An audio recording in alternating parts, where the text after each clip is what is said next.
Hello everyone, friends. Weller here. Today I'll show you how to recover, how to recover deleted messages in Messenger. Now this is all done not through Messenger but through Facebook. So we go to Facebook, go to the Settings and Privacy menu, then go to Settings, go to your account, go to your information and permissions.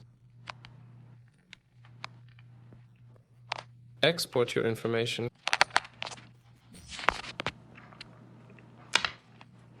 Create and export to device.